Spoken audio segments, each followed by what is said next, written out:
back, everyone. Another episode of the In Transition podcast. We're so excited to be here with Alyx today. And I didn't even ask you if I'm going to pronounce your last name right. Coble Frakes. Coble Frakes. Coble Frakes. Okay, because I was so up with my head on my Coble Frakes. That's what I was like. People say like Coble Frakes. They like put invisible letters. Coble Frakes. Yeah.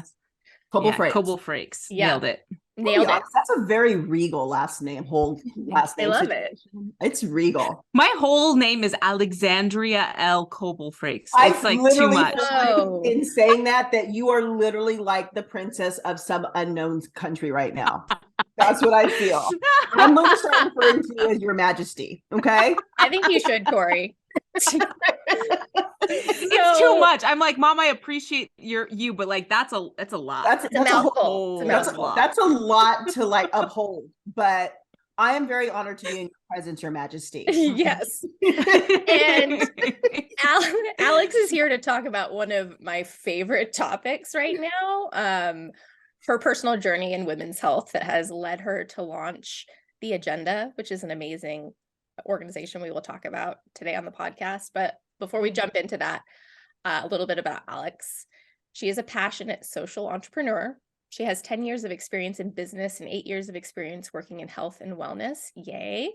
When she returned from the Peace Corps in 2015, which we might have to talk about a little bit here, she felt out of touch with her own health. So she began a path of healing. This led her to launch a health coaching company and subsequently The Agenda, which we'll also talk about.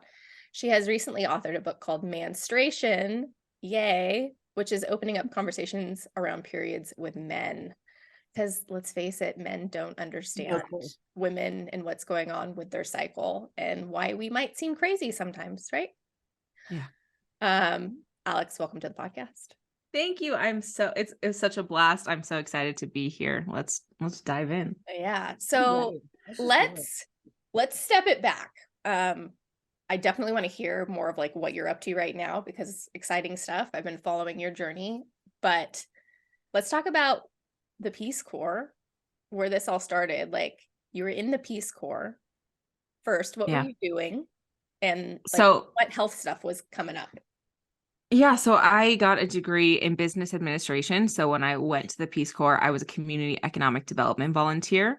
But truly, I mean, the Peace Corps is very formative and I was very lucky to have the experience that I had, but I don't think we should really like necessarily send 21-year-olds to like different countries. Like, I don't know if I was like the best asset to represent the United States at the time. She's like, I'm just keeping it real. I'm just, like, I don't know. I think I tried for it to be a reciprocal relationship, but honestly, I think I learned a lot more from being there than I could have ever possibly given to my community just because like I was a moron, I just graduated from undergrad and, but I lived with a host family. They were very patient with me and helping me learn Spanish. So I became fluent in Spanish when I was living there. And I taught entrepreneurship classes to the high school. I worked with some local artisans. I taught financial literacy. I taught some English classes. And so it was a really cool opportunity to have this cultural exchange. I never went there with the idea of like, I'm going to fix anything or solve anything, but it's really like, okay, here's the skill set that I have. In what way could this be useful to the community that I am a really humble guest in, because I have no idea what their problems or challenges are. And so that's kind of the way I approached my Peace Corps service. But it was really cool to see a lot of women running shit on the ground, like women in entrepreneurship. So much of Peru's GDP is made up of small business owners, and a lot of them are women, these micro entrepreneurs, just like making food out of a cart or making like these knitting projects out of their homes and then selling them. And a lot of their economy is moved by women in entrepreneurship. So it was really cool to see that on the ground and see women just like showing up and handling it. That's just like what women do, I think, around the world, right? We just figure it out. So that was really cool, but it was really challenging health-wise. I had a lot of different health challenges. Just being in a different country can be challenging on the system. Weight fluctuations, dealing with just coming from a life of diet culture. And I also had an emergency appendectomy after I had been living there for 3 months. So I had to like go down the mountain in the middle of the night to go get my appendix taken out. Whoa. So there was a lot of different health challenges with being in a different place. And when I first came back to the United States, I was looking at all these different cool jobs. I was looking at teaching English or just seeing like what I could do as my next gig. And we found out that my grandma had cancer. So my grandma that I've been really close to my whole life, we found out that she had cancer. And I was really unhappy with my own health at that time, and then really scared because we found out my grandma had cancer. So I ended up taking an AmeriCorps spot to stay really close to my family. And so I got back in March of 2015, and she ended up passing away at the end of that year. So I was really glad that I didn't move again. But it just kind of had this weird intersection of me coming back, trying to figure out my own life, that transition back from living abroad, and then all of these different health challenges that came up and really had me question a lot of my own health and wellness. And yeah, so that was definitely a big pivotal time in my life. Yeah. And I mean, you were relatively young at that point, right? How old were Yeah, you? so it was probably 22 Okay. when I came back, turning 23. Okay. Which to me is amazing that you were that tuned into your body at that point, because I feel like most 20-something women are kind of like oblivious to stuff that's going on with their health. Like we don't know much about women's health, to be honest.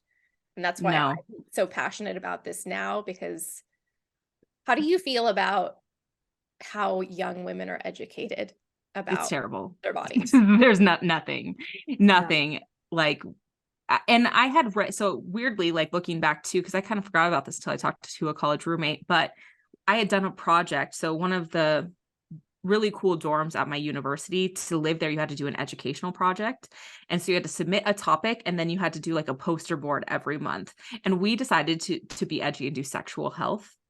And so one of the months we did menstruation. And so we had a period, and like we had periods on our little board and talked about tampons, but that kind of introduced me to like Women's Bodies, Women Wisdom by Alyx Coble, and that one's by Kristen Northrup, and then Women Co by Alyx Coble. So I started reading some of that literature as like a 20-year-old, and then did nothing with it for years, but the seeds had been planted. But I was like, no one has ever told me any of this. That was my first introduction to cyclicality, to starting to understand that we have these fluctuations throughout the cycle. But at that time I had an IUD. And so I didn't really think a lot about it, because I was offloading my cyclical health to a intrauterine device at the time, which is also very common. But the education is abysmal still to this day. Yeah. I mean, it's frightening how little education there is. I feel like we're on the cusp of something. I'm hearing more talk about it with people like yourself and, Alyx Coble and people like that are in that space, trying to make it more known. So we always like to ask, what was the catalyst to the transition to what you're doing now? Well, what would you say it really was? So in 2015, I became a part of this program, this like health weight loss program, which I don't even want to talk about, like give any spotlight to their organization. I think it was very unhealthy. But after I went through their program, I kind of became a health coach for them and helped people work the program. But it was my first introduction to this way of like helping people facilitate healthier relationships with their bodies. And so that I kept working with them until 2018. And then I had at that point gone through a series of other jobs. And I always had somehow terrible supervisors. Looking back, I was really the common denominator of my poor supervisors. I was like, I really shouldn't work for other people anymore. I need to do my own thing. You know what? Because I am unemployable. Like I am terrible. Yep. Yeah. You feeling that at all, Corey? I actually was in a networking event yesterday, a virtual networking event yesterday.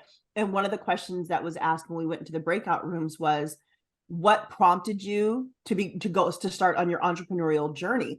And so the woman that was in the breakout room with me, I'm like, okay, well, she's like, she goes, I just didn't like not being able to say how I felt about something. And I really didn't want to ask people if I could take an extra hour for lunch. I'm like, I feel this on every level. I do. Yep. Yep. Yep.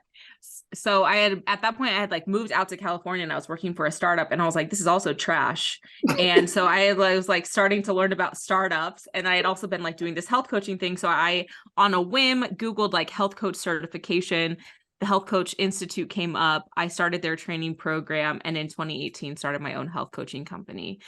So that was the catalyst of just like, health is becoming really important to me. Education has always been really important to me, and I cannot work for somebody else for one more minute. Like, I can't do it.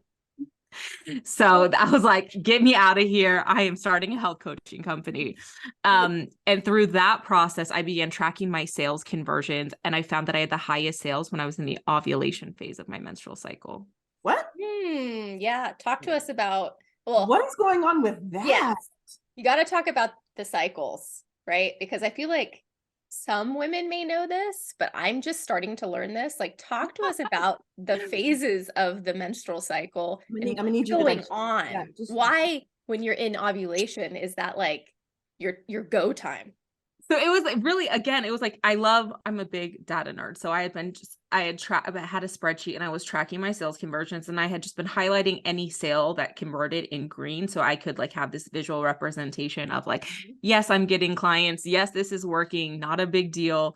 And so then I was going through my sheet with my coach, and I was like, this is kind of weird. Like, why are all these like green clumped together? Why do I have like a bunch of green, like 3 or 4 sales, and then a bunch of white, and then 3 or 4 sales, and then a bunch of white, and like, what's going on? And I started to kind of think about that with everything else in my life. And I realized it was right around ovulation when I was having the highest sales conversions in my company. And looking back now, and through some of the cycle syncing work, we are actually our faces are more symmetrical during ovulation. We are more confident during ovulation. We send off different hormones and chemicals during ovulation because our body wants to be knocked up, even if our brain does not want to be knocked up. Like, our body wants to make a baby, right? So we're more convincing during this time because, like, at the end of the day, we're all just biological creatures. Like, all our human bodies want to do is pass on our genetic information, right? So now, yeah, there are these like more highly evolved part of our brain, but the limbic system, all it wants to do for the survival of our species is pass on our genes. And men subconsciously know this as well. So like, it's harder for men to say no to you during ovulation because their bodies know that there's like a potential to pass off their genes in this situation. So if you want to make a big request, if you want to make a big request of your partner, ovulation. So when I saw that, I was like, what else feels easier or harder when, depending on where I'm at in my cycle? I was like, everything either feels the same exact task. So another example, like doing my taxes, like getting together my receipts. Hate that for me. I'm a very extroverted person. It's like one of my least favorite things. But if I sit down during the follicular phase, when I have highly social energy, it is nearly impossible, and it will take me 6 to 10 hours. Versus if I do the same task during the luteal phase, where we have less estrogen, we have more progesterone. So we're actually a little bit more analytical, maybe even a little bit more critical. It takes me half the amount of time, if not less. So I'm like, why aren't we all in sales and in business? Why aren't we working smarter and not harder? And eventually I came to see, after years and years of doing the agenda, it's just like all the tools for business are made by men, so their bodies don't work like this. So to like rewind it back, women's bodies we go through our hormonal pattern, and it takes us about 25 to 35 days to do one complete rotation of our hormonal pattern.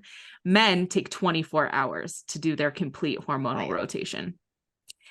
They're much more in alignment with the sun, right? So like with the circadian rhythm, which also impacts us, but not to the same level as this like longer infradian pattern. And so when we look at success, when we look at the world of work, when we look at how we've set up our modern workflow, success means doing the same thing every single day. Get up at 5 a.m., do this before your first 9 a.m. meeting, eat a blah, blah, blah, right? It's all like based on consistency meaning we do the same thing every single day. And it is the trap that women fall into over and over again, because they'll tell me, I started this workout, I started this exercise program, I started this diet, I started this project at work. I just have a problem with, I'm not consistent, Alyx. There's something wrong with me. I'm like, no. You're looking at consistency as like, you should do the same thing every day, rather than I should do the same thing every single phase of the cycle. Ooh. So when women start to understand their consistency has 4 distinct phases, then they can understand the program and how they shift through the program. So originally we just wanted to have a planner, a hard copy planner that had 4 buckets. So we think of like the Miracle Morning time blocking, but with the 4 phases of your cycle. And as soon as we went through the process of making that first product, everyone was like, this is great. When are you making a mobile application? I was like, literally never, because I'm a health coach. I'm not doing that. But when, 1,000 people tell you the same thing, you're finally like, maybe I fine, should. maybe I should figure out how to do this. Yeah. So I have a quick question. So I'm perimenopausal. So my and I have an IUD. So my cycle is how does that work for a woman like me? Yeah. So it kind of, do you still have a period at all? Some people with an IUD still bleed. So I was still ovulate when I got now I know this about myself now, I'm like way too fertile. I still had a consistent menstrual cycle, even with my IUD. I was bleeding every 28 days. No, I think it's a hit and miss, and Okay. honestly, the reason that I have an IUD is because I'm also in a space of intentional singularity. So there's nothing going on, but it's more so because I'm perimenopausal. My OBGYN was like, well, I took the IUD out for a while, and that's when the hot flashes started coming back. And that's when I could start really feeling all the perimenopausal stuff. So my OBGYN at the time was like, well, if you put it back in, it's going to kind of block and mask that stuff. And I'm like, okay, well, I'm not really feeling these hot flashes living in Fresno as it is. So let's put it back in. So, and I know that the IUD in and of itself will block the periods or stop the periods. But when you add perimenopause to it, I literally, it's more of a spotting as opposed, and that's not even consistent.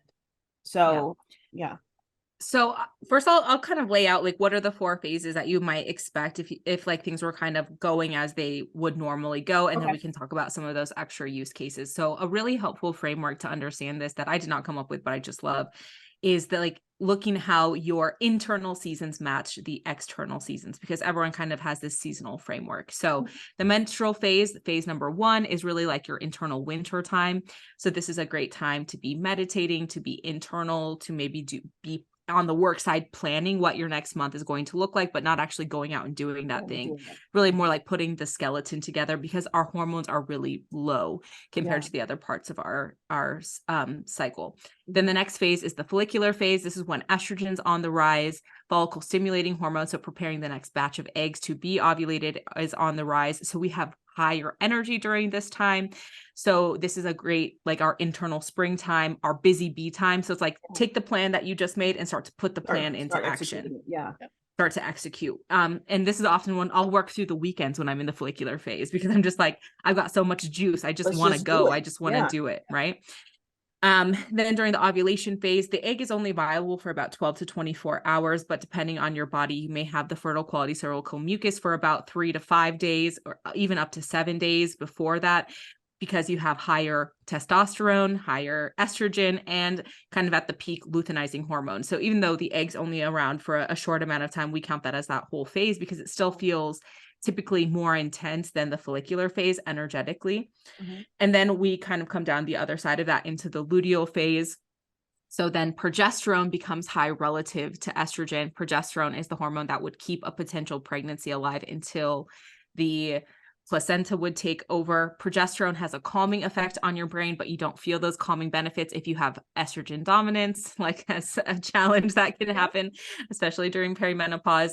This is really the longest phase of the cycle, but tends to kind of be broken into 2 parts. So I call that first week my CEO energy. Like it's very intense, but I'm not very sensitive, but I may come off as a little bit direct or even cold to some other people during that time. It's like the fuck around and find out energy during that week. I like that. It's just like, no, no, we're not doing that. And then there's this day that I didn't even know was well scientifically documented, again, because we're never taught about this. But once I started tracking, I kept having this day around day 24 where I woke up and thought everyone was a moron and I couldn't stand any person.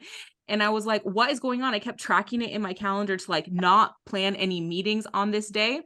Well, it actually is the day where your body determines it. Your body knows that an embryo did not get implanted. Oh, it's pissed. So you feel some type of way about it. You're just because it drops estrogen and progesterone. So it drops the hormone that makes you feel calm, and estrogen works with your brain to make you feel happy. It drops both of those on the same fucking day.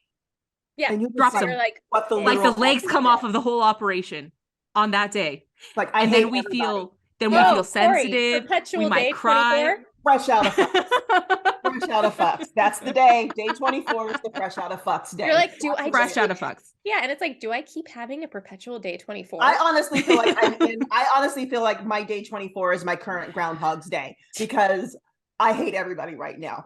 I don't really mean that, but I am fresh out of a lot of fucks to give about a lot of stuff every day. That's very common during perimenopause, especially when people have not had the support of working with their cycle in their younger life. Like women get into this phase that can last for, if you don't know how to work with it, because like that day opens up on the spiritual side, the shadow self. Right, as soon as we tip like through the anger, we're into the sensitivity, like the highly, I feel really bad, any little comment could make me feel horrible. I might cry about it. I might start a fight with my husband about it, like and if we don't learn how to work with that earlier on, which is such a disservice to women and menstruators, then we can really, like, people can get stuck in that space for like a decade. Whoa. Which is awful. Because so much more of the shadow self comes out when you're spending more and more time in the luteal phase, right? Or you may be missing ovulation, so you're like in the luteal phase for an extended period of time. So that's kind of the common use case. And so if someone, like you mentioned, going through perimenopause has an IUD, what I would recommend is often we are less irregular than we think we are because we're not paying attention. So a lot of times once women actually start to track, they're like, oh, there is a pattern here that I didn't even know was a pattern, because it's 30 days apart from each other. So it's so spread out that it didn't feel like a pattern. We're not taught to look for the pattern. So once we start looking for the pattern, you may notice some things are different or easier than you thought they were before, or maybe there's some more information your body's giving to you than you even realized because you weren't paying attention to it, because no one ever told you to pay attention to it. Yeah, that happens pretty frequently. Like, I mean, I remember like, trying to be so pro health and, pro women's health in terms of like trying to track my cycle before IUDs, before I even had an IUD and I was just on a pill. And it was, I would get those period trackers on my phone. And I would never like, and I would look at all the stuff like, how are you feeling? How's your appetite? What's your energy level? Not even thinking that that's literally what I could be using all of that information for to track. I would just be like, I think the one app, I can't even remember the name of it, I would get an alert. It's like, okay, you're going to be ovulating in a couple of days. How are you feeling? And it was like, why are you asking me that? But yeah. Okay. Yeah, I think I'm in perpetual day 24. So if after you figure that out, if you've been tracking for a couple of cycles or a couple of, maybe for 60 days, then if you still really have no thing to anchor into, we show women, we've got a couple of really good blog posts about how they can track with the moon. And so maybe you can just like anchor into those moon, so that would be the new moon, when the moon is dark in the sky, would be like your period lowest energy. As the moon is getting bigger, the waxing moon, that would be like the follicular phase, full moon, ovulation, then the waning moon, the luteal phase, right? So it can at least give you some energetic physical things to look at, to anchor into if you don't know what's going on with your cycle. Yeah. I've heard that one, that we follow more of the moon phases, and if we are irregular, just kind of, it's a good starting point. Or just say start at day 1. Which most people don't realize also, Alyx, that day 1 is the first day of bleeding. Yeah. I always thought of it at the end. Yeah, because if you look at a pill pack, which is like not even a real period, right? Because they're artificial hormones. It's not our body's hormones. But the period comes at the end of the pack. Yep. So I always thought my period was like the end instead of the beginning. And it's actually really kind of impossible to ever say it's the chicken and the egg, because technically ovulation is the main event, of the cycle, and like you need to ovulate before you have a period, because then once you ovulate and it doesn't get fertilized, then it's what triggers the shedding of the endometrium lining. But that's such a confusing way to ever really talk about it, because it's hard to pinpoint your exact day one of ovulation. So it's really easier to think about your bleed is the first day of the new cycle, and you're hormonally at the lowest point. Yeah. Yeah. And then it builds up again. I feel like we have to almost look at the cycle as like a bell curve. Yeah. Like it's going like this. Yep. Starts low, comes high, and then goes back down for most Yep. people. Although Yep. hormone imbalance is potentially going to throw all that off. As I was telling Alyx earlier, like I'm dealing with all of this stuff right now. Like estrogen dominance, to her point, is something that's a little bit of an epidemic right now. Because we've never really understood our cycle. We don't even know what to look for. And our doctors high don't levels really of care. high levels of cortisol can really drive up estrogen. Mhm. All of the microplastics and the artificial scents, even if you don't use those in your home, like just when you go out and about, what other people use, we're coming in contact to these things all the time that are messing with our endocrine system. Mhm. Yeah, it's kind of a big hot mess right now. It is. And it's You like, don't even- go what ahead. would you tell someone as far as things to look out for when like your hormones might be out of balance?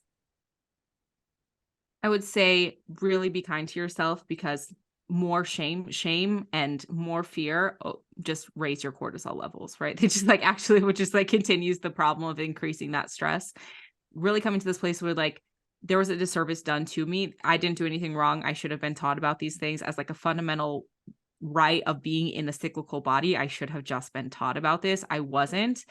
Now, how can I come back into partnership? Because so much of the entire way women are taught about our bodies is offloading responsibility.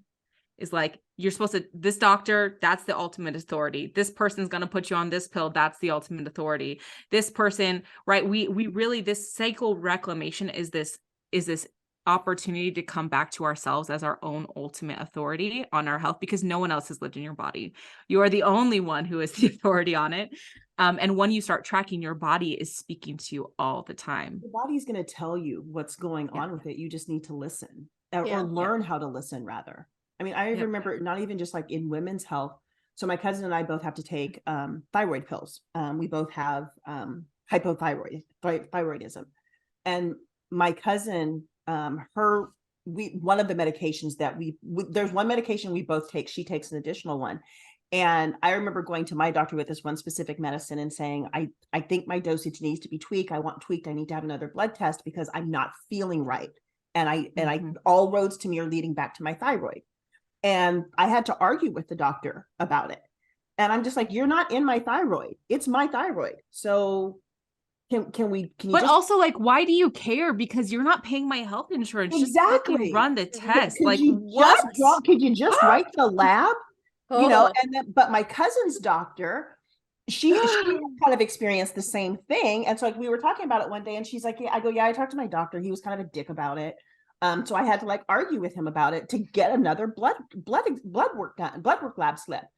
And my cousin's like, really? She goes, all I did, I told my doctor, she asked me how I was doing on this hormone. The doctor, and she's like, I felt a little wonky. And the doctor asked me, what would you like to do? I don't know your body. You know your body. What would you like to do? What a concept. And I'm like, and I just foreign looked at her, like, what? What? And she's like, yeah.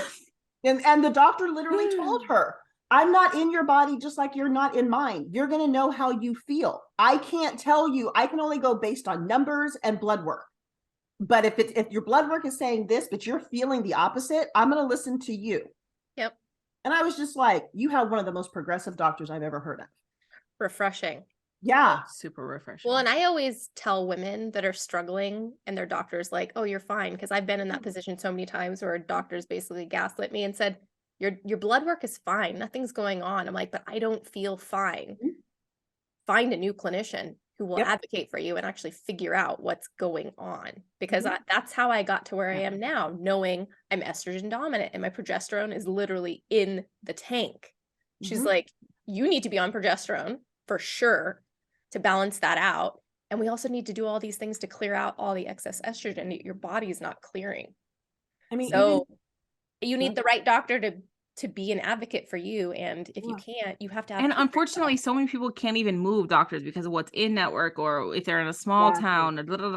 There's a great line that I love that I don't know where I picked this one up, but it's just like, great, I want you to note in my chart that I asked for this test to be done and you refused to do it. Because that smells like malpractice to any so it's like I said something like that to my OB when I was pregnant, because she didn't want to recommend me to pelvic floor therapy because I was having extreme girdle pain because I'm carrying 2 fucking humans. And I was like, great, please put it in my chart that you refuse to write this recommendation and refuse to do a referral out to physical therapy. How soon after that did you get the referral? 5 seconds. She was like, I know it's not going to help, but if it's really that important to you. How does she know though? She doesn't know that. She's not pregnant with twins. She's not on your she's not your pelvic floor. Before I left, she was like, yeah, that's what she said. Well, I know it's not going to help. If it's really that important to you, I'll write the referral. Well, I was like, I really appreciate it because it really is that important to me. So I really appreciate that we've been able to come to a consensus on this approach. Thank you so much for tuning in to part 1 of this conversation. We appreciate our listeners more than you could ever know. Stay tuned for part 2 coming soon. In the meantime, if you liked any part of what you heard, please, please, please do us a favor and follow the podcast so you never miss an episode. And if you're willing to go a step further, we would love for you to leave us a review and send this episode to a friend that you feel would be served by it in any way. We are so excited to finally share more about Catalyst, the community we are building in conjunction with this podcast. Our mission with Catalyst is to create an authentic, safe, and inclusive space for heart-centered, growth-minded, multi-passionate women to navigate their life's transitions, all by building meaningful relationships, learning from one another, and growing into the best version of themselves, and maybe even making the world a little bit better in the process. If you're interested in becoming a founding member of Catalyst, we would love to learn more about you and have you apply at wearecatalyst.social. Check it in the show notes. We only have a limited number of spots for this founding member round, so be sure to get your application in soon. Again, the website to apply is wearecatalyst.social. We look forward to the possibility of getting to know you on a deeper level and supporting you in navigating your life's transitions. We cannot wait to have you join us for the next episode. Until then, we encourage you to lean into your community and embrace the growth that inevitably happens when you're in transition. See you next week.